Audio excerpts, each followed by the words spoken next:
Okay, let's begin.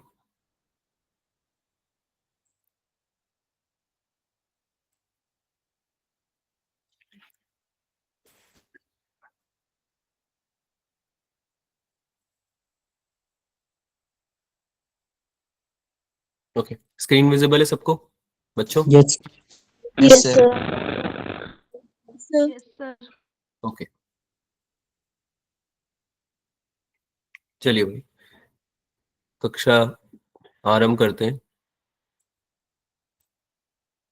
Basic चीजों से start करते हैं, यानी कि जो चीजें हमें जरूरत पड़ेगी रेक्टिलिनियर मोशन में समझने के लिए, उन चीजों को पहले लेते हैं। रेक्टिलिनियर मोशन से भी क्वेश्चंस आते हैं, ठीक है, इससे भी क्वेश्चंस आते हैं डायरेक्टली, पर जनरली जो है इस टॉपिक का यूज ही आता है बाकी सारे टॉपिक्स में, ताकि आप लोग मतलब इसका मतलब जो भी यूजेज है, जो भी बेसिक चीजें हैं, टर्मिनोलॉजीज हैं, वो सब आपको पता हो, ठीक है, तभी आप क्वेश्चन सॉल्व कर पाओगे न्यूटन्स लॉ वगैरह के। तो स्टार्ट करते हैं, रेक्टिलिनियर मोशन होते क्या है। अब ऑब्वियसली रेक्टिलिनियर मोशन एक मोशन ही है ना, और अलोंग द स्ट्रेट लाइन है, क्योंकि नाम में ही लिखा हुआ है रेक्टिलिनियर, लीनियर मतलब स्ट्रेट लाइन है ना, single dimension, one line. Rectilinear motion में हम क्या पढ़ने वाले हैं, वो मोशन जो कि केवल एक ही डायमेंशन में रन होता है, एक ही डायमेंशन में, एक ही स्ट्रेट लाइन में, है ना। जैसे कि आप यहाँ पे देख सकते हो कि ये गाड़ी जो है एक स्ट्रेट लाइन में चल रही है, ठीक है।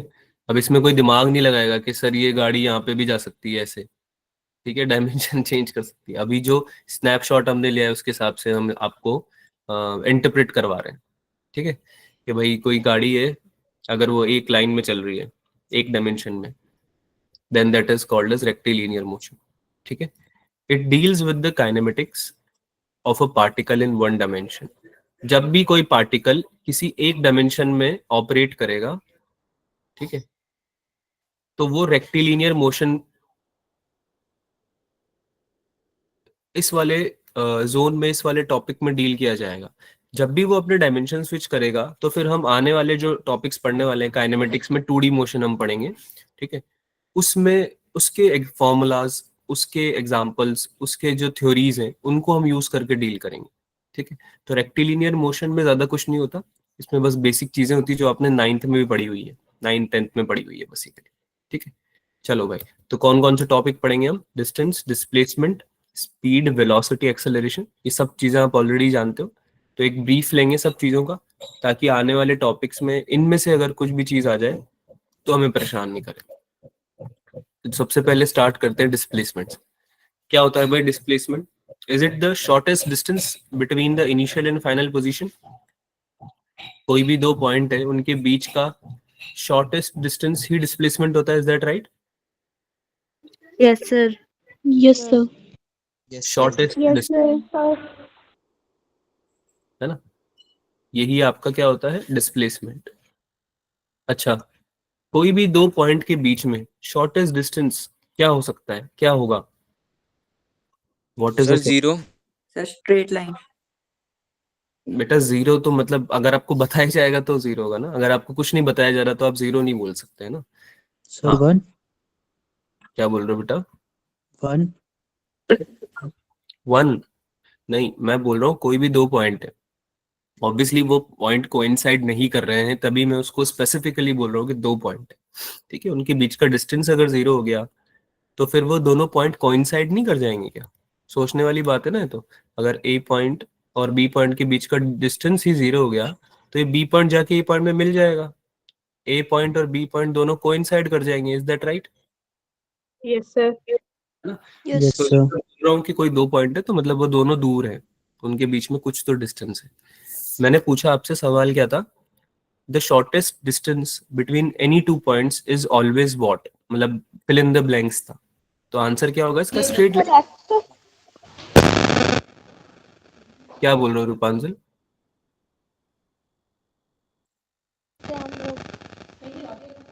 क्या होगा भैया answer, is it a straight line? Yes. अरे नहीं समझ में आई Yes. बात? Yes, अगर sir. आपके पास कोई दो पॉइंट है, ए पॉइंट और बी पॉइंट है, तो आप ए से बी कितने भी तरीके से चले जाओ, चाहे आप ऐसे चले जाओ, है ना, आप ऐसे चले जाओ, आर्क बनाते हुए चले जाओ, आप जिग जैग मोशन करते हुए चले जाओ, लेकिन जब आप एक स्ट्रेट लाइन पे ट्रैवल करते हुए जाओगे ए से बी, तो क्या वो शॉर्टेस्ट डिस्टेंस होने वाला है? Yes, sir. उससे Yes, छोटा sir. डिस्टेंस Yes, आप sir. उससे छोटा डिस्टेंस आप कर ही नहीं पाओगे, यूज है ना। चाहे आप ये वाला कर लो, चाहे ये जिगजैग वाला कर लो, कर्व वाला कर लो, सारे बड़े होंगे ना, इस स्ट्रेट लाइन से सारे डिस्टेंस बड़े होंगे, है ना। तो कोई भी दो पॉइंट दुनिया में, दो पॉइंट, कोई भी दो पॉइंट, उन दोनों के बीच की सबसे छोटी दूरी हमेशा एक स्ट्रेट लाइन ही होगी, सीधी रेखा ही होगी, है ना। आप इस चीज का दूसरा ऑल्टरनेटिव नहीं निकाल सकते, ठीक है। तो दैट स्ट्रेट लाइन, उसको हम क्या बोलेंगे? डिस्प्लेसमेंट। क्या बोलते हैं भाई उसको? अरे बोलो, क्या बोलेंगे? Displacement, Displacement. है ना। Displacement. डिस्प्लेसमेंट और डिस्टेंस में यही अंतर है, ठीक है। हाँ रोशन, कुछ पूछना है आपको?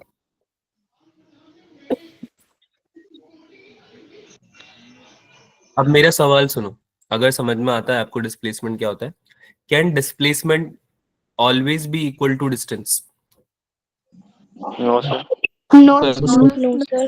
क्या डिस्प्लेसमेंट डिस्प्लेसमेंट डिस्टेंस के इक्वल होगा हमेशा? No, नहीं, sir. No, sir. No, sir. क्या डिस्प्लेसमेंट डिस्टेंस के इक्वल हो सकता है? Yes, sir. Yes, sir. Can it be? Can it be? Can it be मतलब कभी भी हो सकता है क्या इक्वल? सोच के बताओ, हो Yes, सकता sir. है? Yes, sir. तो इसका जवाब क्या हुआ? Sir, हो सकता है। डिस्प्लेसमेंट डिस्टेंस के इक्वल हो सकता है सर, पर हमेशा नहीं होगा, है ना। हर केस में नहीं होगा, कुछ केसेस में होगा, कुछ में नहीं होगा, ठीक है। जब आप शॉर्टेस्ट डिस्टेंस यूज कर रहे हो किन्हीं दो पॉइंट्स के बीच में, तो आप डिस्प्लेसमेंट पे चल रहे हो, आप डिस्प्लेसमेंट पे वर्क कर रहे हो। लेकिन अगर आप शॉर्टेस्ट डिस्टेंस नहीं चल रहे हो, तो वो डिस्प्लेसमेंट नहीं है, वो एक अलग डिस्टेंस है ना। वो भी डिस्टेंस है, डिस्प्लेसमेंट भी एक डिस्टेंस है, लेकिन दोनों अलग अलग होंगे फिर, अगर शॉर्टेस्ट नहीं है तो, है ना। सिंपल सी बात है। सो डिस्प्लेसमेंट और डिस्टेंस इक्वल हो सकते हैं, ऐसा नहीं कि दोनों इक्वल नहीं हो सकते, पर हमेशा इक्वल नहीं होंगे, नॉट ऑलवेज। ये बात हमने बचपन में भी पढ़ ली थी, ना भाई? yes, Yes, sir. sir. चलिए, ज्यादा टाइम इस पे स्पेंड नहीं करेंगे, क्योंकि बेसिक चीजें हमें आती हैं समझ में सारी। अगर हम एक बेसिक सा डिफरेंशिएशन करें इन दोनों के बीच में, डिस्टिंग्विश करें दोनों को, तो क्या हो जाएगा? डिस्टेंस होती है टोटल लेंथ, और डिस्प्लेसमेंट होती है शॉर्टेस्ट लेंथ या shortest distance between initial and final positions. अब ये इनिशियल एंड फाइनल पोजीशन लिखना जरूरी है ना। इनिशियल और फाइनल पोजीशन लिखना जरूरी है। अगर आपने ए से जर्नी स्टार्ट करी, बी तक आप आए, है ना, लेकिन आप बी के बाद आपने यू टर्न मारा अपनी जर्नी में, और आप जाके ए पे वापस जर्नी खत्म कर चुके हैं अपनी, है ना। आपने एक रेक्टेंगुलर पाथ चूज किया एक तरह से, राइट। तो आपका डिस्टेंस थोड़ी जीरो होगा यहाँ पे। डिस्टेंस जीरो होगा क्या यहाँ पे? सर नहीं, डिस्टेंस जो होगा वो दुगना हो जाएगा। है ना। डिस्टेंस आपका जीरो नहीं होगा, डिस्टेंस आपका होगा ए से बी जाने वाला रास्ता, फिर बी से ये कोई सी पॉइंट है, डी पॉइंट है, बी से सी जाने वाला, सी से डी, और फिर डी से ए। ये चारों डिस्टेंसेस आपको जोड़नी पड़ेंगी ना टोटल डिस्टेंस निकालने के लिए, हाँ या ना। Yes, sir. लेकिन Yes, डिस्टेंस sir. कितना होगा यहाँ पे? yes, sir. Zero. Displacement Zero. Zero होगा, ठीक है। तो इससे हमें एक और चीज पता चली कि डिस्टेंस एक स्केलर क्वांटिटी है, यानी कि इसको मैग्नीट्यूड से मतलब है। किससे मतलब है डिस्टेंस को? केवल Magnitude. मैग्नीट्यूड। जबकि डिस्प्लेसमेंट एक वेक्टर क्वांटिटी है ना। डिस्प्लेसमेंट क्या है? एक वेक्टर क्वांटिटी है, और इसको डायरेक्शन से मतलब है। मतलब ऑब्वियसली मैग्नीट्यूड से भी मतलब है, लेकिन साथ में डायरेक्शन से भी मतलब है ना। डायरेक्शन के बिना आप डिस्प्लेसमेंट को डिफाइन नहीं कर पाओगे, क्योंकि डायरेक्शन पूरा वैल्यू में चेंज ला सकता है। जैसे कि यहाँ पे हमने देखा एग्जांपल में कि डायरेक्शन की वजह से डिस्प्लेसमेंट जीरो आ रहा है यहाँ पे, है ना। Distance travelled is non zero. Distance travel हमेशा नॉन जीरो रहेगा, even for a closed path. अगर आपने एक पॉइंट से अपनी पोजीशन चेंज करी है, पोजीशन समझते हो ना सब लोग? अरे Yes. पोजीशन समझते हो ना? Yes, ग्राफ y और x का ग्राफ है। अब तुम्हारा x इक्वल्स टू 2 पे था पहले पार्टिकल, अब x इक्वल्स टू 2 से उठ के ये x इक्वल्स टू 3 पे भी चला गया, तो इसने पोजीशन चेंज करी है? Yes, sir. है ना? Yes, sir. Yes, और sir. 1 यूनिट का डिस्प्लेसमेंट या डिस्टेंस इसने ट्रैवल किया है क्या यहाँ से यहाँ तक? Yes, sir. 1 यूनिट का डिस्प्लेसमेंट या डिस्टेंस ट्रैवल किया है इसने। तो अगर ये 2 से 3 पे जा रहा है तो अपनी पोजीशन चेंज कर रहा है। अगर पोजीशन चेंज कर रहा है तो इसने कोई तो डिस्टेंस ट्रैवल करी है। ऐसा नहीं हो सकता कि ये नॉन जीरो डिस्टेंस ट्रैवल कर रहा हो, सॉरी जीरो डिस्टेंस ट्रैवल कर रहा है ना? लेकिन डिस्प्लेसमेंट जीरो हो सकता है। Distance can never be zero, ठीक है, if there is a motion, obviously अगर मोशन हुआ है, लेकिन डिस्प्लेसमेंट जीरो हो सकता है। हाँ Ayush. Yes, sir. Sir displacement negative और पॉजिटिव और जीरो भी हो सकता है ना? हाँ डिस्प्लेसमेंट सब हो सकता है, वेक्टर क्वांटिटी ना बेटा, वो तो डिस्प्लेसमेंट वेक्टर क्वांटिटी है, वो डायरेक्शन के साथ होता है। अगर आपका नेगेटिव में आंसर आ रहा है तो मतलब है कि आपने जो डायरेक्शन चूज करी है उसके अपोजिट डायरेक्शन में डिस्प्लेसमेंट आया आपका, है ना? That is signifying that only. Otherwise वो मैग्नीट्यूड वाइज तो ऑब्वियसली आपका पॉजिटिव ही रहेगा, है ना? मैग्नीट्यूड जब आप निकालोगे डिस्प्लेसमेंट का तो वो भी पॉजिटिव ही आएगा। नेगेटिव साइन उसका डायरेक्शन बता देगा, राइट? है तो वो डिस्टेंस ही ना बेटा, मैग्नीट्यूड नेगेटिव नहीं आ सकता उसका, राइट? मैग्नीट्यूड का भी नेगेटिव नहीं आ सकता, डिस्प्लेसमेंट का भी और डिस्टेंस का भी, ठीक है? चले आगे चले। Yes, sir. Yes, sir. हमें बस इस चीज पे फोकस करना है कि भाई डिस्टेंस है स्केलर क्वांटिटी और डिस्प्लेसमेंट है वेक्टर क्वांटिटी। इसके बाद सारे डाउट्स क्लियर हो जाएंगे, क्योंकि वेक्टर हम पढ़ चुके हैं। तो वेक्टर जो जो करता था, एंगल बनाता था, डायरेक्शन रखता था, है ना? आई कैप, जे कैप, के कैप पढ़ के आ चुके हैं ना आप सब लोग? अरे वेक्टर पढ़ लिया ना तुम लोगों ने बच्चे? Yes, sir. Yes, sir. Yes, sir. Sir. तो जो वेक्टर करते थे वो सब डिस्प्लेसमेंट करेगा, खत्म बात, ठीक है? चलो एक सवाल है, नन्ना सा मुन्ना सा, इजी सा, इसको कर दो यार जल्दी से। दोनों निकालना है आपको, डिस्टेंस और डिस्प्लेसमेंट। चैट में आंसर कर दो, सॉरी।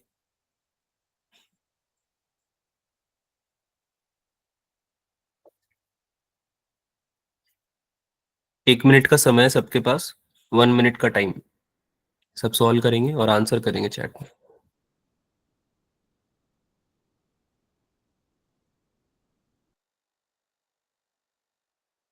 अच्छा, अगर किसी को सवाल समझ में नहीं आता ना तो पूछ लिया करो। सवाल इजी है इसलिए मैंने एक्सप्लेन नहीं किया, पर अगर फिर भी नहीं समझ में आता किसी को पूछ लिया करो। इसमें बोल रहा है कि एक फार्मर है जो कि 500 मीटर नॉर्थ जाता है पहले, फिर ईस्ट जाता है 400 मीटर, फिर 200 मीटर साउथ जाता है अपनी फील्ड पहुंचने के लिए।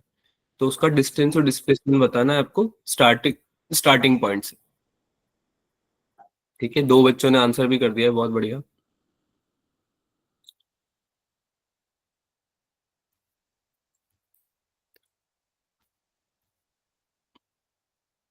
डिस्टेंस तो 1100 मीटर आ रहा होगा सबका, I guess. Yes, sir. Yes, yes, sir. 100 metre आ रहा होगा डिस्टेंस, ठीक है? डिस्प्लेसमेंट की वैल्यू बताइए। डिस्प्लेसमेंट की वैल्यू कैसे बताएंगे आप लोग, मुझे ये बताओ। डिस्प्लेसमेंट की वैल्यू केवल मैग्नीट्यूड में नहीं बतानी है। जो मैग्नीट्यूड में बता रहे हैं ना डिस्प्लेसमेंट, उनको बता दूं मैं, आपको डायरेक्शन के साथ बताना है बेटा। देखो समझो, रीजन समझो उसका।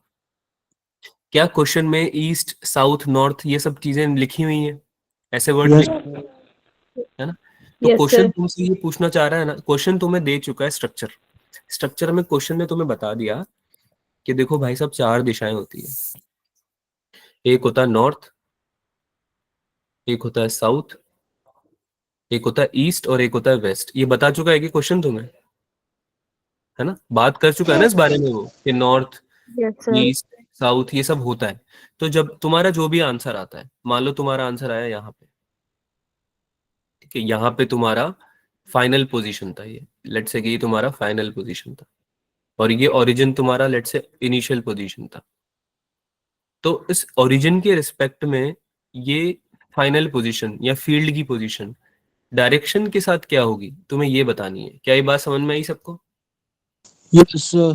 है ना? Yes, जैसे yes, कि आप एंगल वाइज बता दो, है ना, कि भाई ईस्ट से 30 डिग्री ऊपर, ईस्ट से 30 डिग्री नॉर्थ की साइड में डिस्प्लेसमेंट हुआ है, या नॉर्थ से 60 डिग्री ईस्ट की साइड में डिस्प्लेसमेंट हुआ है ना? तो आपको ऐसे बताना पड़ेगा डिस्प्लेसमेंट का आंसर, यानी कि आपको एंगल निकालना पड़ेगा। क्या ये बात समझ में आ रही है सबको जो मैंने बोली अभी? Yes. है ना, आपको एंगल निकालना पड़ेगा, टेन अल्फा निकालना पड़ेगा। टेन अल्फा निकालना सिखाया था मैंने, tan theta alpha, tan alpha tan theta कुछ भी बोल लो, Yes, sir. है ना। आपके आंसर्स में ईस्ट नॉर्थ वेस्ट ये सब आने चाहिए, मतलब इनका यूज आना चाहिए, मैं ये बोल रहा हूँ। क्योंकि 500 मीटर डिस्प्लेसमेंट नहीं हो सकता। 500 मीटर तो कहीं भी हो सकता है। हो सकता है 500 मीटर साउथ की डायरेक्शन में हो, नॉर्थ में हो, वेस्ट में हो। सबको समझ में आया ना मैंने जो बोला? आप 500 मीटर आंसर क्यों नहीं दे सकते? समझ में आ गया सबको? अरे हाँ Yes, ना sir. बोलो भाई। Yes, sir. Yes, sir. एक भी आंसर आएगा ना मैं डिस्कशन चालू कर दूंगा। अभी तक तो एक भी नहीं आया है। करो, सॉल्व करो जल्दी।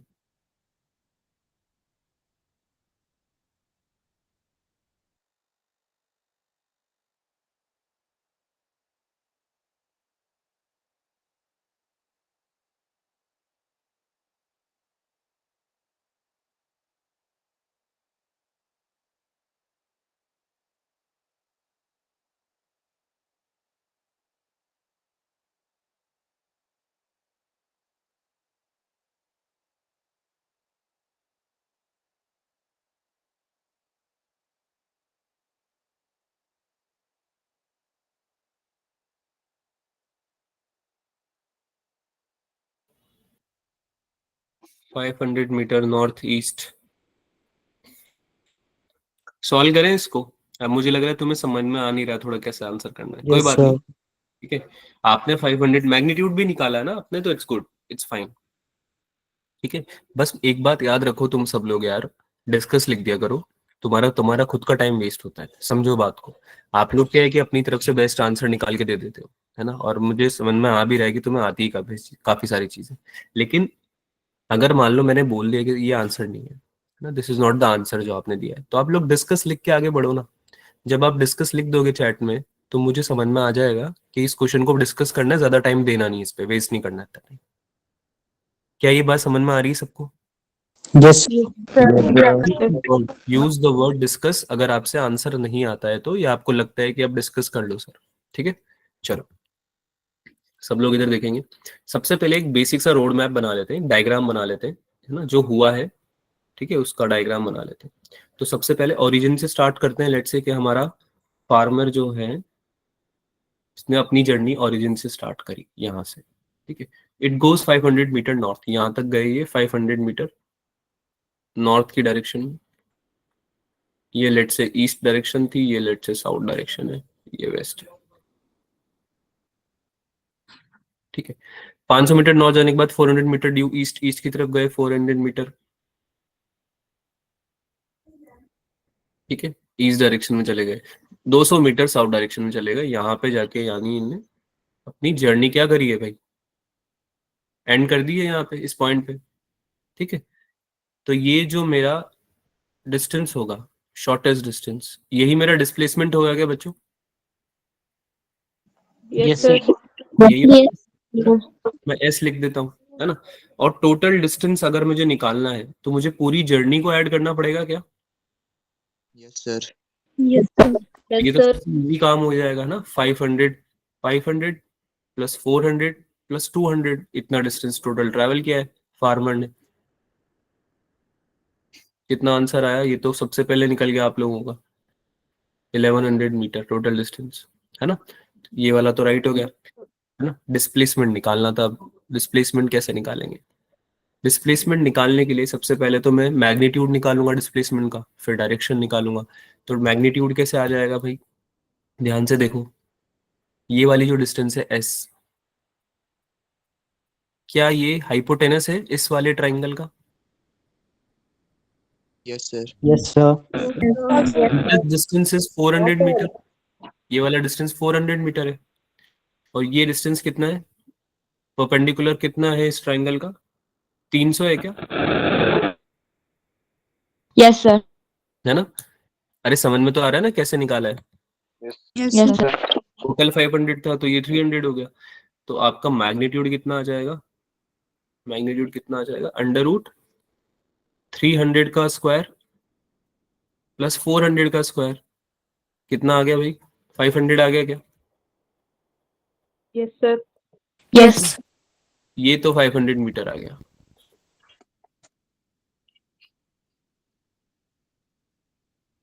डिस्प्लेसमेंट का मैग्नीट्यूड तो 500 मीटर आ गया, लेकिन अभी आंसर नहीं आया। क्यों? क्योंकि हमें डायरेक्शन नहीं पता है ना, और डायरेक्शन पता होने के लिए हमें एंगल पता होना चाहिए। Is that clear? जब तक हमें एंगल नहीं पता होगा, या तो ईस्ट से हमें एंगल मिल जाए या नॉर्थ से एंगल मिल जाए, है ना, क्योंकि एंगल तो हमारे इस वेक्टर का आना है ना, डिस्प्लेसमेंट वेक्टर का। अरे समझ में आ रही बात सबको? ये एक वेक्टर है, इसका जब आपको एंगल मिल जाएगा तो आपको पता चल जाएगा कि ये जो पॉइंट है, फाइनल पॉइंट, इसका डायरेक्शन क्या है। Am I clear? Yes, Yes, sir. sir. Yes, sir. जैसे कि मेरा ये वाला एंगल जो मेरा ट्राइंगल बना रहा है, मेरा वो वाला एंगल क्या है, अल्फा, है ना। तो एक बात बताओ, टेन अल्फा P/B होता है क्या? Yes, sir.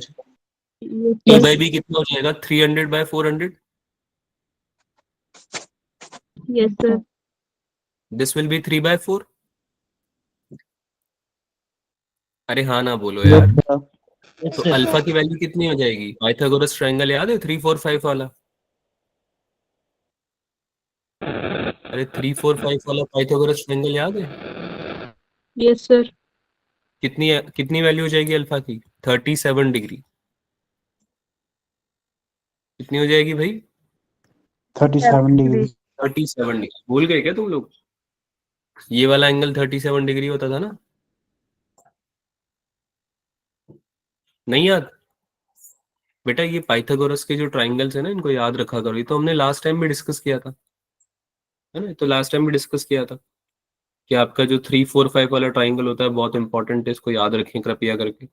3 4 5, एक एंगल होता है 37, और ये वाला एंगल कितना होगा, 53, और ये 90 होता है। अरे याद आ रहा है थोड़ा बहुत? Yes, sir. Yes, sir. So ten alpha is equals to 3/4 and alpha is equals to 37 degree. ठीक है, so that sums up to my answer. अब मेरा आंसर मैं बता सकता हूँ, क्योंकि 37 डिग्री ईस्ट से नॉर्थ की तरफ है ये। तो आई कैन से या तो 37 डिग्री की टर्म्स में, या फिर मैं नॉर्थ से ईस्ट की डायरेक्शन में भी बता सकता हूँ। सिंस मेरी जर्नी पहले नॉर्थ में गई, फिर ईस्ट में गई, फिर साउथ में गई है, तो बेटर ही होगा कि मैं नॉर्थ से लूँ अपनी डायरेक्शन, है ना। तो कोई दिक्कत नहीं है, ये 37 डिग्री है, तो ये वाला एंगल कितना हो जाएगा, 53 हो जाएगा क्या? अरे नॉर्थ से कितना हो जाएगा एंगल मेरे फाइनल पॉइंट का? 53. 53 डिग्री हो जाएगा, है ना। तो क्या मैं अपना आंसर ये लिख सकता हूँ, 500 meter 53 degree east of north, 53 degree east of north.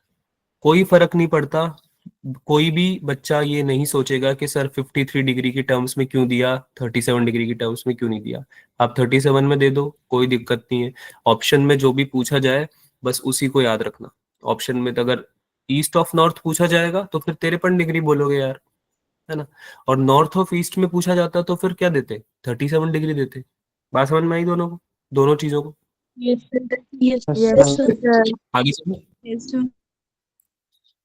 एक छोटा सा सवाल है, नहीं नहीं, this is not for this topic, इसको हम होमवर्क में रखेंगे। आगे चलते हैं फिलहाल। ये वाला क्वेश्चन तो समझ में आया ना सबको? Yes, सबको sir. आया ना समझ में? ठीक, Yes, sir. चलो कुछ बेसिक चीजें और जो कि रिवाइज कर लेते हैं जल्दी से। जैसे स्पीड क्या होती है? Speed of an object is defined as the time rate of change of position of the object in any direction. अगर आप किसी भी डायरेक्शन में अपनी पोजीशन चेंज कर रहे हो, तो जिस रेट से पोजीशन चेंज होती है टाइम के रिस्पेक्ट में, उसे आप क्या बोलते हो, स्पीड बोलते हो, है ना। अगेन स्पीड जो है वो हमें मैग्नीट्यूड के बारे में बताती है। So distance travel upon time is speed. ठीक है, यूनिट क्या होता है इसका, मीटर पर सेकेंड, ऐसा यूनिट, है ना। स्केलर क्वांटिटी है, सबसे इंपॉर्टेंट बात तो यही है कि ये एक स्केलर क्वांटिटी है। ठीक है, it gives no idea about the direction of motion, obviously scalar quantity है ना। इट कैन बी जीरो और positive but never negative, distance travel negative नहीं हो सकता है क्या डिस्टेंस ट्रैवल नेगेटिव? नहीं हो सकता। No. No, speed sir. Zero हो सकती है। आप बहुत ज्यादा टाइम ले लो बहुत छोटे डिस्टेंस कवर करने में, तो वो ऑलमोस्ट जीरो के इक्वल ही हो जाएगा। रेस्ट पे है, अगर कोई पार्टिकल रेस्ट पे है तो उसकी स्पीड जीरो होती है ना, तो उस केस में भी आप बोल सकते हो कि स्पीड जीरो है। लेकिन नेगेटिव नहीं हो सकती। डिस्टेंस ट्रैवल नेगेटिव थोड़ी हो सकता है। -5 मीटर ट्रैवल कर लिया मैंने 2 सेकंड में, ऐसा हो सकता है क्या? No, sir. नहीं हो सकता, है No, ना? तो speed can never B negative. ठीक है। सीजीएस में इसकी होती है ऑब्वियसली सेंटीमीटर पर सेकंड, और एसआई यूनिट होती है मीटर पर सेकंड। इसमें जो इम्पोर्टेंट कन्वर्जन्स हैं वो आप लोगों को ऑलरेडी पता है कि 1 किलोमीटर पर आवर में दे रखी है अगर स्पीड, तो मीटर पर सेकंड में कैसे कन्वर्ट करते हैं? 5/18 से, Yes. है ना, 5/18 से। और कैसे करेंगे, क्योंकि किलोमीटर क्या होता है भाई, 1 किलोमीटर में कितने मीटर्स होते हैं? 1000। one. और एक आवर में कितने सेकंड हो जाएंगे? 60 × 60, 3600 है ना, 60 × 60 हो जाएंगे। तो बस इसको हमने सॉल्व कर लिया, तो इसको सॉल्व करके ही हमारा कितना आता है भाई? 5/8। ठीक है, मीटर पर सेकंड में कन्वर्ट करने की तरीके। डायमेंशन इसका होता है डिस्टेंस अपॉन टाइम है, तो डायमेंशन हो जाएगा m0 l1 t-1। ठीक है, तो ये कुछ बेसिक चीजें हैं जो आपको पता होनी चाहिए स्पीड के बारे में। अब स्पीड का यूजेज डायरेक्टली नहीं आता, डायरेक्टली एज इन स्पीड पूछ लेंगे क्वेश्चन में, ऐसा जनरली नहीं पूछेंगे तुमसे, है ना। लेकिन लेकिन स्पीड होता क्या है, ये यूज आ सकता है किसी न किसी क्वेश्चन में, तो आपको इसलिए पता होना चाहिए क्या होता है। ठीक है, चलो भाई, स्पीड पे भी अगर क्वेश्चन आएगा तो फिर एवरेज स्पीड पे आएगा। एवरेज स्पीड पता है सबको क्या होती है? एवरेज स्पीड पता है सबको क्या होती है? टाइप्स ऑफ स्पीड पढ़ते हैं, कौन कौन सी होती है स्पीड, जैसे कि uniform speed, non uniform speed, Speed, average speed. है ना, एवरेज स्पीड और Instantaneous speed. अब इसमें यूनिफॉर्म और नॉन यूनिफॉर्म तो हमें क्या बताती है कि टाइम के साथ में डिस्टेंस कैसे कवर किया गया है ना। यूनिफॉर्म और नॉन यूनिफॉर्म हमें क्या बताएगी कि टाइम के रिस्पेक्ट में डिस्टेंस कैसे कवर किया गया है। क्या इक्वल डिस्टेंस कवर किया गया है? मान लो ए से बी एक फिक्स डिस्टेंस है और बी से सी भी एक फिक्स डिस्टेंस है, तो अगर मैंने ए से बी को कवर किया कुछ टी टाइम में और बी से सी को भी कवर किया कुछ टी टाइम में, और दोनों का डिस्टेंस भी सेम था, तो मैं एक यूनिफॉर्म मोशन का पार्ट हूँ, या फिर मेरी जो स्पीड है वो कौन सी स्पीड है? Uniform speed. क्या ये बात समझ में आती है सबको? Yes, Yes. sir. Yes, sir. Equal distances होने चाहिए इक्वल इंटरवल्स ऑफ टाइम में। अगर equal distance in unequal intervals of time है, या फिर unequal distance in equal intervals of time है, एज इन दोनों में से कोई भी चीज इक्वल नहीं है, तो फिर वो नॉन यूनिफॉर्म स्पीड हो जाएगी। क्या ये बात समझ में आई आपको? Yes, sir. Yes. या अनइक्वल हो जाए डिस्टेंस,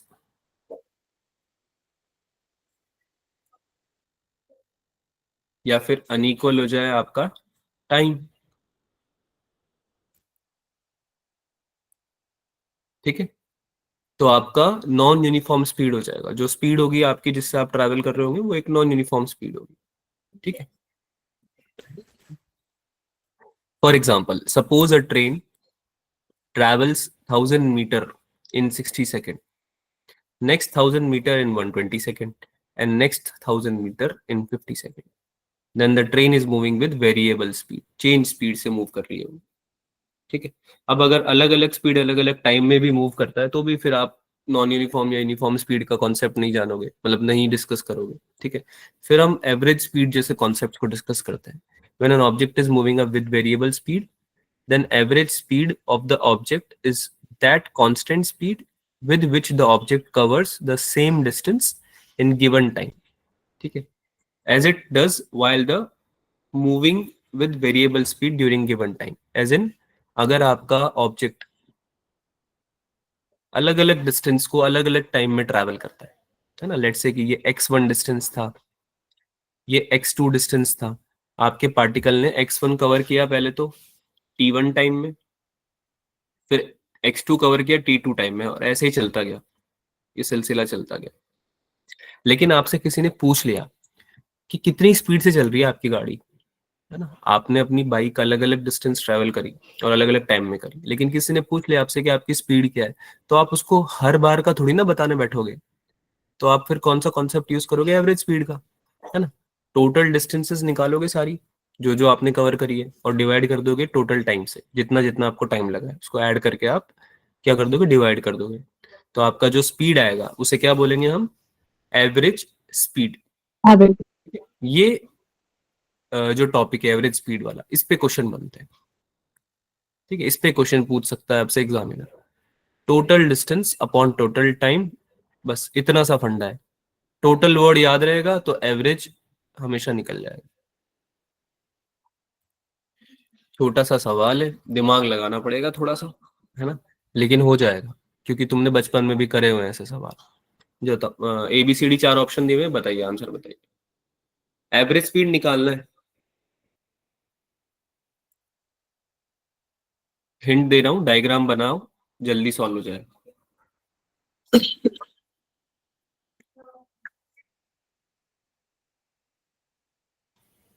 सबको सॉल्व करना है, 2 मिनट मिलेंगे आप लोगों को।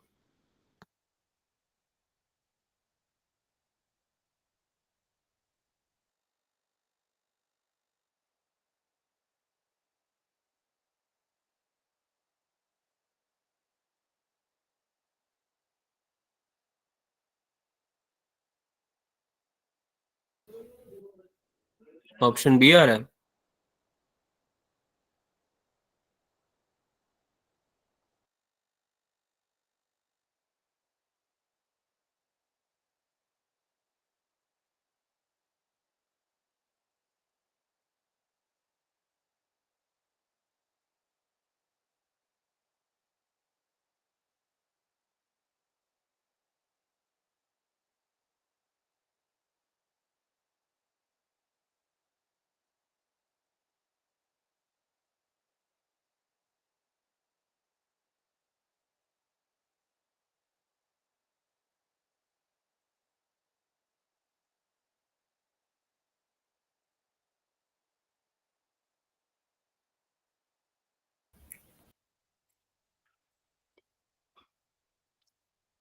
ओके, काफी सारे बच्चों ने आंसर दे दिया है भाई, बाकी बच्चे ही बताएं।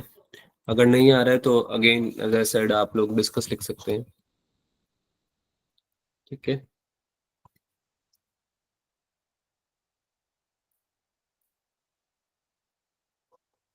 करें क्या सॉल्व बच्चों? सॉल्व करें, इजी क्वेश्चन मेरे ख्याल से तो काफी, है ना। काफी बच्चों ने जो आंसर दिया है सही भी है। क्या मैं ऑडिबल, आवाज आ रही है मेरी? Yes, sir. Yes, sir. Yes, sir. चलिए सब लोग इधर देखो, सॉल्व करते हैं इसको।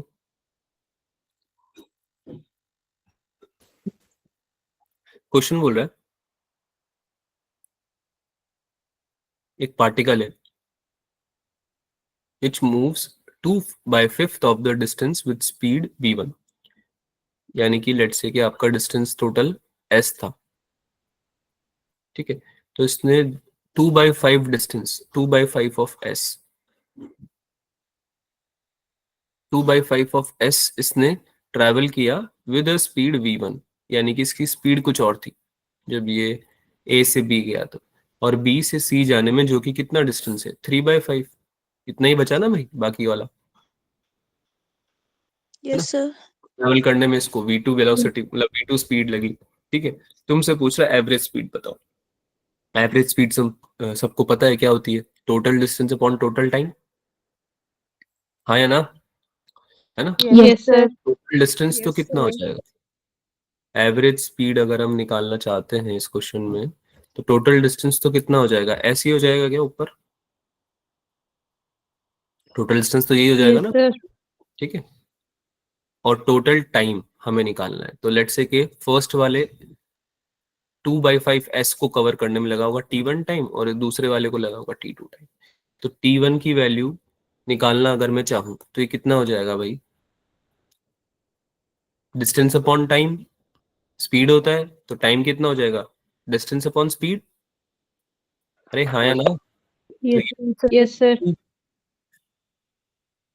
ये s अपॉन v1 हो जाएगा और t2 हो जाएगा कितना? 3/5 s upon v2। Is that right? Yes, ठीक है, sir. वैल्यूज हमें इसमें Yes, रखनी है। क्या बन जाएगा ये बन जाएगा 2SV1। अच्छा एलसीएम लेके बताऊं फिर आपको दिक्कत आएगी। या तो इसको ऐसे लिख सकते हैं बच्चों, 2S/5V1 प्लस 3S/5V2।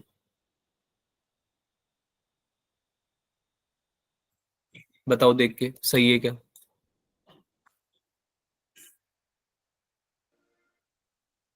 नहीं समझ में आया? अरे No, sir. No, sir. Sir एक बार एक्सप्लेन कर दो।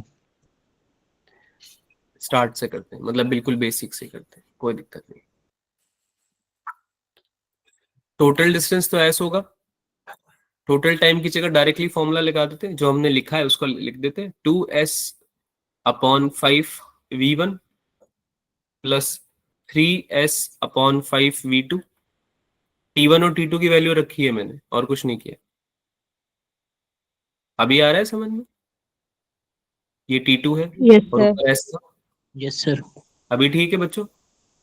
Yes, sir. Yes, sir. अब इसमें 5V1V2 एलसीएम आ जाएगा।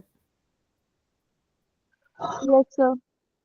5V1V2 एलसीएम आ जाएगा डिनोमिनेटर में, है ना?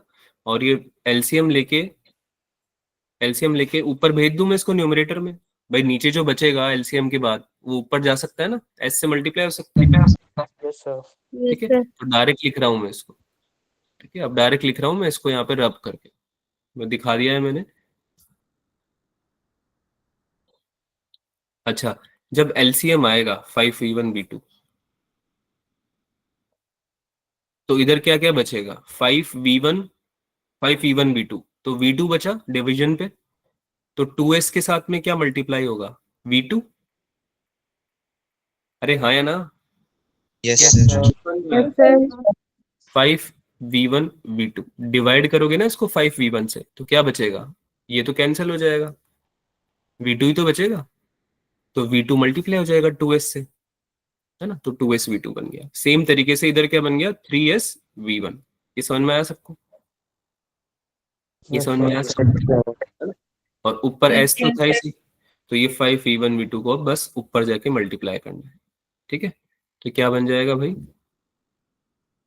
This will be 5SV1V2 divided by 2SV2 plus 3SV1।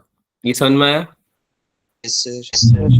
तो बस Yes, S sir. कॉमन ले लो यार, S तो कॉमन ले लोगे ना इसमें, देखो ऊपर एक S है और नीचे कॉमन आ जाएगा S, और कैंसिल आउट हो जाएगा क्या?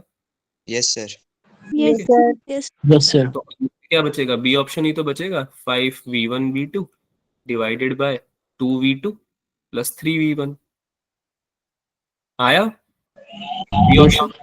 Yes, Yes, sir. sir. Yes sir. Easy है, अरे Yes. इजी है। ठीक है, Yes, sir. तो Yes, थोड़ा sir. Yes, sir. कैलकुलेशन को रिफाइन करो अपनी बच्चों। देखो ऐसे काम नहीं चलेगा, तो में से वैसे अधिकतर बच्चों ने आंसर दे दिया था। आई डोंट नो व्हाई आपको समझ में नहीं आया कैलकुलेशन, बट हाँ ठीक है, कोई बात नहीं। अर्ली क्लासेस हैं, स्टार्टिंग की क्लासेस हैं, लेकिन ट्राई करो कि कैलकुलेशन फास्ट हो जाए, क्योंकि ये सब चीज़ों में टाइम लगेगा ना, तो आगे एग्जाम में दिक्कत आएगी। चलो वेलोसिटी देखते हैं क्या होती है। तो जैसे स्पीड हमने देखा, total distance upon total sorry distance upon time, है ना, या स्पीड कितना आपने डिस्टेंस ट्रैवल किया है, स्केलर क्वांटिटी होती है स्पीड। वेलोसिटी वैसे ही डिस्प्लेसमेंट के बारे में बताती है हमें कि rate of change of displacement कितना है ना, यानी कि ऑब्वियसली ये डायरेक्शन भी निकाल के देगी, है ना। वेलोसिटी डायरेक्शन से भी कंसर्न्ड है, that's why it's a vector quantity. Its direction is same as that of displacement, जिधर डिस्प्लेसमेंट होगा उधर ही होगा वेलोसिटी का डायरेक्शन भी, राइट क्योंकि वेलोसिटी होती क्या है? Rate of change of displacement, है ना, डिस्प्लेसमेंट अपॉन टाइम, ऐसे डिफाइन करते हैं वेलोसिटी को। यूनिट क्या होती है इसकी? स्पीड की जैसे ही होती है, मीटर पर सेकंड, Yes, sir. है ना, क्योंकि डिस्प्लेसमेंट की यूनिट मीटर होती है, टाइम की सेकंड होती है, तो इसकी यूनिट भी सेम रहने वाली है। कौन कौन सी वेलोसिटी होती है? Instantaneous velocity, uniform velocity, average velocity, non uniform velocity, इसकी भी वही चार टाइप हुए, है ना। अब इंस्टेंटेनियस वेलोसिटी क्या होती है वो डिफाइन कर लेते हैं। मेरे ख्याल से हमने स्पीड के टाइम पे नहीं लिखा था शायद, स्पीड के टाइम पे इंस्टेंटेनियस स्पीड करा था कि डिफाइन हमने नो सर। नहीं किया था। No, no sir. Sir. Instantaneous speed और एवरेज स्पीड में बस ये डिफरेंस होता है कि इंस्टेंटेनियस स्पीड हमें किसी पर्टिकुलर इंस्टेंट पे स्पीड देती है, नाम से ही समझ में आता है, किसी पर्टिकुलर मोमेंट पे स्पीड देती है। अगर आप फॉर्मूला वाइज इंस्टेंटेनियस स्पीड को डिफाइन करोगे तो वो हो जाएगा dx बाई dt का मैग्नीट्यूड। मैं यहाँ पे लिख भी देता हूँ तुम्हारे लिए, नाम से ही समझ में आ रहा है, किसी मूवमेंट पे स्पीड दे रहा है आपको इंस्टेंटेनियस स्पीड, ठीक है। तो किसी मूवमेंट पे निकालने के लिए हम क्या निकालेंगे, dx बाई dt। इसमें dx क्या है, चेंज इन पोजीशन, है ना। और मॉड्यूलस क्यों लिया हमने, क्योंकि स्पीड हमेशा क्या रहती है भाई, पॉजिटिव रहती है। अरे समझ में आ रही है ना बात, स्पीड नेगेटिव थोड़ी रह Yes, सकती sir. है। तो dx dt का मॉड्यूलस लगा, मैग्नीट्यूड निकालना चाहा बेसिकली, ठीक है। इसको मैग्नीट्यूड भी बोलेंगे इंस्टेंटेनियस वेलोसिटी का। dx बाई dt लिखते हैं ना हम तो वेलोसिटी आता, इसलिए हमने मैग्नीट्यूड लगाया, क्योंकि मैग्नीट्यूड जो होगा इंस्टेंटेनियस वेलोसिटी का वो इंस्टेंटेनियस स्पीड ही होगा। बात समझ में आ रही क्या बोल रहा हूँ मैं। Yes, sir. Instantaneous Yes, sir. Velocity का जो मैग्नीट्यूड होगा वो इंस्टेंटेनियस स्पीड ही होगा, क्योंकि वेलोसिटी तो डायरेक्शन भी देती है। हमें क्या है चाहिए, हमें केवल मैग्नीट्यूड चाहिए जब हम स्पीड की बात कर रहे हैं, है ना। तो इसलिए हमने मॉड्यूलस लगाया है। चलो भाई आगे चलते हैं। सेम तरीके से इंस्टेंटेनियस वेलोसिटी क्या हो जाएगी, D R by D T. इसमें आर क्या है, डिस्प्लेसमेंट वेक्टर, कितना चेंज आया है आपके पोजीशन में, है ना। डिस्प्लेसमेंट कितना हुआ एक छोटे से टाइम पे। dt क्या है आपका, एक छोटा सा इंस्टेंटेनियस टाइम है क्या, है ना। इंस्टेंटेनियस स्पीड या इंस्टेंटेनियस वेलोसिटी निकालने का मतलब ही यही है कि बहुत ही हल्के से टाइम के लिए, छोटे से टाइम के लिए आपका पार्टिकल कितना मूव किया है ना, वो आपको इंस्टेंटेनियस स्पीड या वेलोसिटी दे देता है, ठीक है। इसको डिफाइन भी ऐसे करते हैं लिमिट लगा के कि limit delta T tends to zero, delta R by delta T, जिसमें कि delta T tends to zero, यानी कि ऑलमोस्ट जीरो ही था टाइम, है ना। बिल्कुल ऐसे मोशन चालू हुआ और चालू होते ही हमने रोक दिया, चालू होते ही देख लिया हमने कि कितना हुआ है ना। तो वो उस पॉइंट पे स्पीड या वेलोसिटी मिल जाती है उससे तुम्हें, ठीक है। एवरेज वेलोसिटी तो वही total displacement upon total time हो जाएगा, पता है आप लोगों को।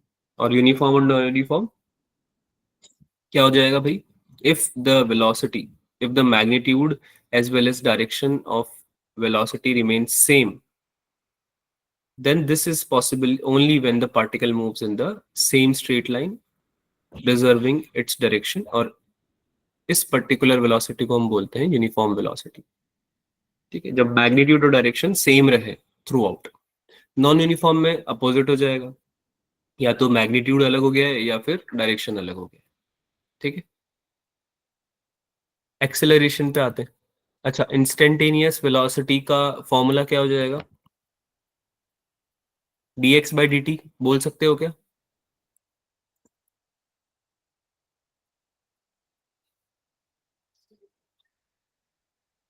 अरे D R by D T या D X by D T, instantaneous velocity, कभी अगर क्वेश्चन आएगा तो इस पे आएगा आपका। बात समझ में आ रही है Yes, sir. ना? जैसे कि क्वेश्चन क्या Yes, आएगा, sir. क्वेश्चन क्या आएगा, जैसे कि मान लो तुम्हें पार्टिकल का एक इक्वेशन दे दिया, x equals to T square minus 5t+6, x equals to T square minus 5t+6, है ना। ये तुम्हें इक्वेशन दे दिया पार्टिकल का कि पार्टिकल टाइम के साथ ऐसे मूव करता है, ऐसे चेंज होता है, अपना पोजीशन ऐसे चेंज करता है। तो तुमको बोल देंगे कि इसमें आप इंस्टेंटेनियस वेलोसिटी निकालो, ठीक है। t इक्वल्स टू जीरो पे, t इक्वल्स टू जीरो पे इंस्टेंटेनियस वेलोसिटी निकालो, क्या होगी बताओ, सॉल्व करके बताओ कितना कितना आंसर आएगा। इंस्टेंटेनियस वेलोसिटी भी निकाल के बताना और इंस्टेंटेनियस स्पीड भी निकाल के बताना, दोनों बताना कितना आंसर आएगा। T square minus 5t+6,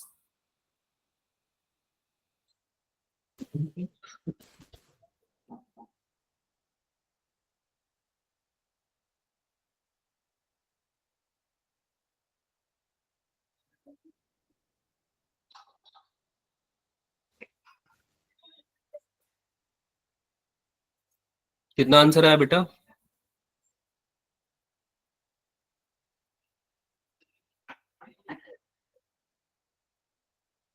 t+5। t+5 का क्या मतलब बेटा? t इक्वल्स टू 0 पे बोला ना मैंने, t इक्वल्स टू 0 पे +6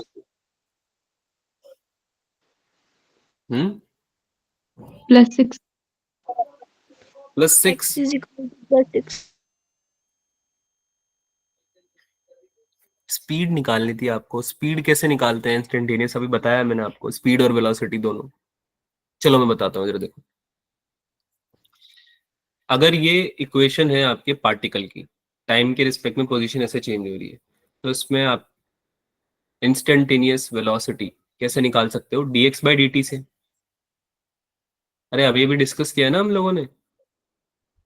Yes अरे sir. हाँ, Yes sir.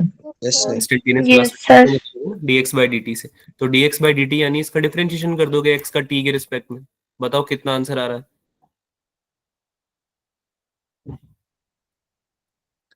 कितना आ रहा है? 2t - 5। यही आएगा क्या बेटा? Yes sir. डिफरेंशिएशन आता है सबको? T Yes square sir. का डिफरेंशिएशन क्या हो जाएगा? 2t। और Yes sir. -5t का क्या हो जाएगा? -5। और 6 का तो 0 हो जाएगा, है ना? 6 का डिफरेंशिएशन 0 हो जाएगा टाइम के रिस्पेक्ट में, राइट? 2t - 5 में आपको क्या रखना था? t इक्वल्स टू 0 रखना था। t इक्वल्स टू 0 रखना था, यानी इसको 0 करना था। इसको 0 करोगे तो आपका स्पीड कितना आ जाएगा? इंस्टेंटेनियस वेलोसिटी कितना आ जाएगा? -5 मीटर पर सेकेंड, है ना? और इंस्टेंटेनियस स्पीड कितना आ जाएगा? +5 मीटर पर सेकेंड, क्योंकि मॉड्यूलस ले लेते हैं उसमें। अब बताओ समझ में आया सबको? इंस्टेंटेनियस स्पीड और वेलोसिटी दोनों चीज समझ में आई कैसे निकालते हैं? Yes, sir. Yes sir. Yes sir. तो Yes, sir. ध्यान रखना, वेलोसिटी पूछेंगे डायरेक्शन के साथ बतानी है। अगर केवल स्पीड पूछ रहे हैं इंस्टेंटेनियस, तो आपको मैग्नीट्यूड लेना है, मॉड्यूलस लेना है, ठीक है बेटा? एको आ रहा है तुम में से किसी को, तो एक बार म्यूट कर लो। एक बार सब लोग म्यूट कर लो अपने आप को। हाँ ठीक है, चलिए भाई एक्सेलरेशन की बात करते हैं। इट इज डिफाइंड एज, हाँ हुकुम बोलो बेटा। आप क्या, किसी का म्यूट है, अनम्यूटेड है, अभी भी म्यूट करके रखो। किसी को कुछ पूछना है क्या? कोई सवाल पूछना है किसी को? किसी को हाथ ऊपर कर रखा है आपने? चलो मैं अज्यूम कर रहा हूँ गलती से हो गया होगा। एक्सेलरेशन की बात करते हैं। It is defined as the rate of change of velocity, पढ़ा हुआ ये भी हमने, ठीक है? वेलोसिटी कैसे चेंज हो रही है टाइम के साथ में, वो आपको एक्सेलरेशन बताता है। अगेन वेलोसिटी की टर्म्स में बात हो रही है, ठीक है? तो सिंपल सी बात है कि आपका एक्सेलरेशन भी क्या हो जाएगा? एक वेक्टर क्वांटिटी हो जाएगा, यानी कि एक्सेलरेशन को भी डायरेक्शन से मतलब है ना? स्केलर क्वांटिटी नहीं होता acceleration. Its direction is same as that of change in velocity, not of velocity, change in velocity. ये बहुत इंपॉर्टेंट टर्म है, यानी कि हमें वेलोसिटी से मतलब नहीं है, हमें चेंज से मतलब है। जो वेलोसिटी चेंज हुई है ना, उसकी डायरेक्शन से मतलब है, क्योंकि acceleration define he change in velocity से होता है ना? केवल वेलोसिटी से नहीं होता, ठीक है? That is why acceleration in uniform circular motion is towards the centre. क्यों? क्योंकि उसकी वेलोसिटी हर बार सेंटर की तरफ ही चेंज होती है ना, जब सर्कुलर मोशन करता है पार्टिकल, ठीक है? There are 3 ways possible in which change in velocity में अकर, ठीक है? 3 तरीकों से आपका वेलोसिटी चेंज हो सकता है। तो एक्सेलरेशन भी हमने सेम तरह से स्पीड में पढ़ा था, वेलोसिटी पढ़ी थी, है ना? ऐसे एक्सेलरेशन के भी 3 टाइप्स हो जाएंगे बेसिकली। बेटा कंटिन्यूसली किसी ने हाथ ऊपर कर रखा है, अगर आपको कुछ नहीं पूछना है आप हाथ नीचे कर सकते हैं, राइट? चलो सबसे पहले average acceleration. It is defined as the ratio of change in velocity to the time interval. Formula क्या हो जाएगा इसका? v2 - v1/t। ये भी एक वेक्टर क्वांटिटी है, जैसे कि हमने पहले ही डिफाइन कर दिया है। यूनिट क्या हो जाएगा इसका? मीटर पर सेकंड स्क्वायर। फॉर्मूला क्या लिखेंगे हम? Average acceleration is total change in velocity upon total time. total change in velocity upon total time. This is the formula for average acceleration. ठीक है, अगर वेक्टर फॉर्म में लिखना है इसको तो कैसे लिखेंगे, v2 माइनस v1, यानी position vector of final velocity minus position vector of initial velocity divided by time. ठीक है, मीटर पर सेकंड स्क्वायर इसकी यूनिट हो जाएगी. ये बॉक्स को नोट कर लो, दोनों बॉक्सेस को नोट कर लो, फॉर्मूला काम आएगा आगे.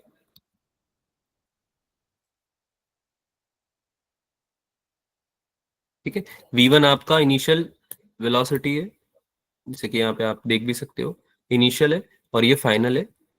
जहां से आपने स्टार्ट किया वहां पे v1 आप ले रहे हो, जहां पे एंड किया आपने आप वहां पे v2 ले रहे हो. और टोटल टाइम कितना लगा है, t पहुंचने में, है ना. इस पार्टिकल को a प्लेस से c प्लेस तक पहुंचने में t टाइम लगा है. आगे चले, Yes. Yes. Yes, sir. Direction of Yes, sir. Acceleration की बात करते हैं. डायरेक्शन ऑफ एक्सेलरेशन की बात करते हैं. अच्छा, इंस्टेंटेनियस एक्सेलरेशन भी होगा सेम तरीके से. क्या हो जाएगा भाई, फॉर्मूला गेस करके बताओ. इंस्टेंटेनियस एक्सेलरेशन का फॉर्मूला क्या हो जाएगा? dv/dt. बहुत बढ़िया. इंस्टेंटेनियस एक्सेलरेशन यानी कि किसी पॉइंट पे, पॉइंट ऑफ टाइम पे acceleration, this will be dv/dt. ठीक है, dv/dt निकाल लोगे, वही पोजीशन, सॉरी वेलोसिटी दी हुई होगी टाइम के रिस्पेक्ट में, तुमको डिफरेंशिएट करना है, तुम्हारा आंसर आ जाएगा. Is this clear? Yes, वो sir. भी एक Yes, sir. पद्धति होगी, rate of change of velocity, है ना, मीटर पर सेकंड स्क्वायर उसका यूनिट हो जाएगा. ठीक है, डायरेक्शन की हम बात कर रहे थे. डायरेक्शन जो होता है आपका एक्सेलरेशन का, है ना, वो बताएगा कि आपका पार्टिकल स्पीड अप कर रहा है या स्पीड डाउन कर रहा है. तो जब स्पीड अप हो रहा होता है तो उसमें केसेस कौन कौन से होते हैं, एक तो जब v और a का साइन सेम हो, यानी कि या तो v भी पॉजिटिव है, a भी पॉजिटिव है, या फिर v भी नेगेटिव है, a भी नेगेटिव है. क्या ये बात समझ में आती है सबको? अगर मेरा कोई पार्टिकल है ना, उसका लेट से लेफ्ट से राइट जाना है उसको, तो उसकी वेलोसिटी का डायरेक्शन क्या हो गया, लेफ्ट टू राइट हो गया. क्या लेफ्ट टू राइट हो गया, है Yes, ना. sir. एक्सेलरेशन की डायरेक्शन भी सेम है. एक्सेलरेट मतलब जिस डायरेक्शन में उसका मोशन हो रहा है उसी डायरेक्शन में एक्सेलरेट भी कर रहा है वो. तो स्पीड कम होगी या ज्यादा होगी? अरे बढ़ेगी सही ना speed, Yes, sir. Yes, sir. जा रही होगी. बढ़ेगी स्पीड. अगर वेलोसिटी राइट टू लेफ्ट होती, नेगेटिव होती, लेट से, नेगेटिव मतलब कि हम डायरेक्शन लेफ्ट टू राइट की जगह राइट टू लेफ्ट ले रहे हैं, और राइट टू लेफ्ट ही एक्सेलरेट भी कर रही होती, तो भी स्पीड बढ़ जाती है. Yes, तो भी sir. स्पीड बढ़ जाती है ना. Yes. तो इससे हमें यही पता चलता है कि अगर वेलोसिटी और एक्सेलरेशन अपोजिट डायरेक्शन में हुए, एज इन मेरा कोई पार्टिकल जा तो राइट रहा है लेकिन उस पे एक्सेलरेशन लेफ्ट में लग रहा है, तो फिर उसमें क्या हो जाएगा, स्पीड में डाउन हो जाएगी स्पीड, है ना, स्पीड कम हो जाएगी. क्या ये बात समझ में आती है सबको? Yes, sir. Yes. Yes, sir. लेकिन Yes, काम sir. आएगी, आगे जाके बहुत परेशान करती है. ध्यान रखना, अगर दोनों का साइन अपोजिट होता है तो फिर स्पीड डाउन होती है, और साइन सेम होता है तो स्पीड अप होती है ना. रटने की कोई जरूरत नहीं है, समझ में आ रहा होगा वैसे भी लॉजिक, राइट? अरे हाँ ना बोलो यार. Yes, sir. Yes. Yes, sir. Yes, sir. Okay, next बात करते हैं dv/dt और dv/dt. बोलने में दोनों सेम ही है, लेकिन दोनों चीजें अलग अलग है ना. रिप्रेजेंट क्या क्या करते हैं, तो एक तो रिप्रेजेंट करेगा आपको मैग्नीट्यूड ऑफ एक्सेलरेशन, और एक रिप्रेजेंट करेगा rate of change of speed. दोनों चीजें अलग है. एक है rate of change of velocity, जो कि आपको एक्सेलरेशन देगा, है ना. पूरा dv/dt का अगर आप मैग्नीट्यूड निकाल रहे हो, dv/dt हमने डिस्कस किया था, इंस्टेंटेनियस एक्सेलरेशन होगा, राइट? राइट? अरे हाँ ना बोलो यार, Yes, sir. है ना. तो अगर Yes, sir. dv/dt का तुम मैग्नीट्यूड निकाल दोगे तो वो एक्सेलरेशन का मैग्नीट्यूड ही तो होगा. Yes, Yes, sir. sir. Magnitude sir. Of rate of change of velocity is magnitude of acceleration, right? ऐसे ही अगर हम v मॉड्यूलस की बात करें, तो क्या ये स्पीड रिप्रेजेंट करता है? स्पीड या Yes, magnitude sir. Of velocity represent करता है ये Yes, कि भाई वेलोसिटी का मैग्नीट्यूड निकाल लिया तुमने, अच्छी Yes, खासी sir. वेलोसिटी कहीं से जा रही थी, घूम रही थी बेचारी, तुमने पकड़ा, उसके दोनों तरफ जेल लगा दी। जेल मतलब ये मैग्नीट्यूड ना, मॉड्यूलस लगा दिया, और तुमने उस वेलोसिटी का मैग्नीट्यूड निकाल लिया, है ना। अब इस मैग्नीट्यूड को जब तुम चेंज करोगे टाइम के साथ में, तो वो rate of change of speed ही तो होगी बेटा। बात समझ में आई? जब इस Yes, मैग्नीट्यूड sir. को आप टाइम के रिस्पेक्ट में चेंज कर दोगे तो वो rate of change of speed होगी। तो ये दोनों चीजें याद रखना आप, दोनों चीजें सेम नहीं है। एक तो एक्सेलरेशन का मैग्नीट्यूड है, एक rate of change of speed है, ठीक है। बहुत हल्के सा डिफरेंस है दोनों में, लेकिन दोनों चीजें अलग अलग है, ठीक है। हाँ या ना बोलो यार, समझ में आ रहा है? Yes, Yes. sir. Yes, sir. Yes, sir. ठीक है। Sir. अब एक सवाल पूछ रहा हूँ मैं, एक सवाल पूछ रहा हूँ, can dv by dt equals to 0 और नॉट? मैं यहीं पे लिख रहा हूँ, कैन dv बाई dt, ये वाला dv by dt equals to 0 while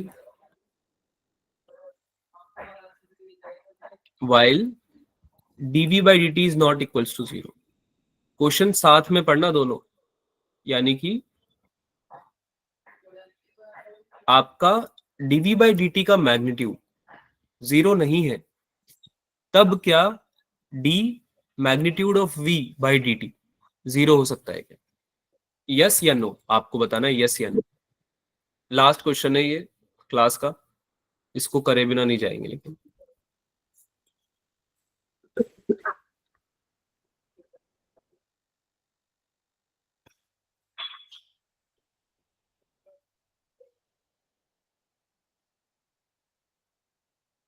yes या नो,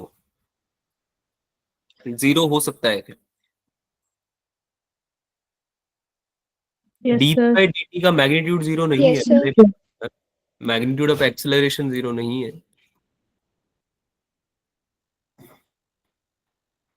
भाई। डीवी बाई डी टी जो नॉन जीरो है वो होता क्या है? वेलोसिटी का चेंज ही तो होता है, चेंज इन वेलोसिटी तो होता है ना। तो एक्सेलरेशन नॉन जीरो है, उससे क्या फर्क पड़ता है? आपका instantaneous speed, rate of change of speed, sorry, rate of change of speed, वो तो 0 हो ही सकता है। अरे ये तो 0 हो सकता है ना, Yes, sir. है ना। Yes, sir. ये तो अलग चीज रिप्रेजेंट करती है, ये तो एक्सेलरेशन रिप्रेजेंट करता है। अगर ये नॉन जीरो है तो इसका मतलब ये थोड़ी है कि rate of change of speed 0 नहीं हो सकती, है ना। दोनों चीजें अलग हैं, क्योंकि अभी अभी हमने पढ़ा है, अगर स्पीड कांस्टेंट हो जाए, अगर स्पीड कांस्टेंट हो जाए तो क्या rate of change of speed 0 हो जाएगी? Yes sir. दे रहा हूं मैं तुम्हें, Yes, sir. है ना। Yes, sir. आंसर दे रहा हूं, आंसर। स्पीड को अगर कांस्टेंट कर दोगे तो ये टर्म 0 हो जाएगी ना। Yes, sir. Yes, sir. तो द आंसर इज यस, ये 0 हो सकता है, क्योंकि दोनों चीजें अलग है। ये एक्सेलरेशन रिप्रेजेंट करता है और ये रिप्रेजेंट करता है rate of change of speed, ठीक है। हाँ भाई, किसी को कोई डाउट है, कुछ पूछना है? sir. तो आज की क्लास में इतना ही रखते हैं, अगली क्लास से कंटिन्यू करेंगे, हम इक्वेशंस ऑफ मोशन पढ़ेंगे रेक्टिलिनियर मोशन में, जिससे कि हमारे क्वेश्चंस बनते हैं। काफी अच्छे अच्छे क्वेश्चन हम करेंगे अगली क्लास में। आज की थोड़ा बेसिक क्लास था, फर्स्ट ही लेक्चर था, इसलिए आप लोग क्या करेंगे, यूनिट्स एंड मेजरमेंट, इस से रिलेटेड PYQ सारे सॉल्व कर लें। वैसे तो शायद इसके पिछली वाली क्लास में भी कराए थे सर ने, मेरी जगह पे कोई आए होंगे पढ़ाने, एक सर आए थे, गौतम सर आए थे शायद पढ़ाने, उन्होंने कराए थे शायद, है ना, PYQs कराए होंगे, ठीक है। फिर भी Yes, तुम्हारी sir. तरफ से तुम कंप्लीट कर लेना, ताकि जो 5 तारीख वाला टेस्ट है उसके लिए आप प्रिपेयर हो जाओ। कूल। DPP शेयर करी हुई है मैंने ग्रुप में, DPP करी तुम लोगों ने, यूनिट्स एंड मेजरमेंट की, यूनिट्स एंड डायमेंशंस की। Yes, हाँ जी. मॉड्यूल से क्वेश्चंस, PYQ से क्वेश्चंस आपको प्रैक्टिस करने, क्योंकि वो चैप्टर खत्म हो चुका है, अगला चैप्टर हम पढ़ रहे हैं। तो मेक श्योर करें कि जो चैप्टर पढ़ लिया उसके क्वेश्चन पूरे हो गए, ठीक है। हाँ भाई, किसी का कोई सवाल, किसी को कुछ पूछना है? No, sir. नहीं? ओके, इतना ही रखते हैं आज के लिए, मिलते हैं अगली क्लास में बच्चों। एक बार डीपीपी शेयर कर देना, ठीक है, मैं कर दूंगा question share. Okay, bye bye बच्चों, टेक केयर, मिलते हैं अगली क्लास में। Bye sir. Bye, sir. Good night, sir. Thank you, sir. Bye.